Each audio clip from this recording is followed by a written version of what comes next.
ദ്വയാർത്ഥ പ്രയോഗങ്ങളിലൂടെ തന്റെ സ്ത്രീത്വത്തെ നിരന്തരം ഒരാൾ അപമാനിക്കുന്നു എന്ന ആരോപണവുമായി സിനിമാ താരം ഹണി റോസ്. ഇയാൾ എന്നോട് അപമര്യാദ കാണിച്ചു. അത് കാണിച്ചോ? അയ്യോ ദൈവത്തിനാണ് ഞാൻ കാണിച്ചില്ല. നടീനെ പറഞ്ഞോളൂ, വെടിയെന്ന് പറഞ്ഞിട്ടില്ലേ?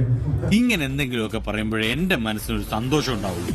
ഞാൻ എന്റെ സന്തോഷം നോക്കിയാ പോരെ. ഉദ്ഘാടന ചടങ്ങിന് പോകാത്തതിന് പ്രതികാരമായി സമൂഹ മാധ്യമങ്ങളിലൂടെ തന്റെ പേര് വലിച്ചിഴച്ച് അവഹേളിക്കുന്നു എന്നാണ് പരാതി.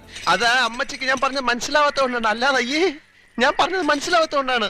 ഞാൻ വിചാരിച്ചു ഹിന്ദിക്ക് ചന്തി മാത്രമേ അറിയുള്ളൂ.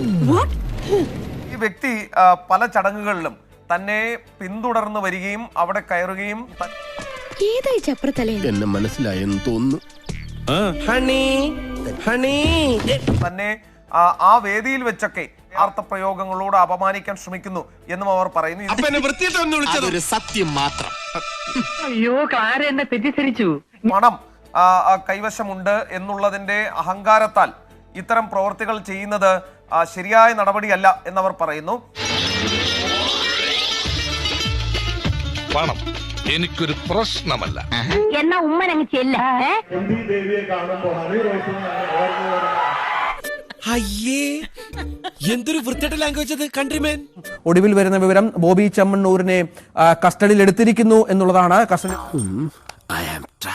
നീ എന്നെ ക്ലിപ്പിട്ട് ജീപ്പിലോട്ട് തള്ളിയ തള്ളലുണ്ടല്ലോ, ഭയങ്കര ഒറിജിനാലിറ്റി ആയിരുന്നു. കാര്യമൊക്കെ ശരി, ദേഹം നൊന്താൽ എന്റെ സ്വഭാവം മാറും.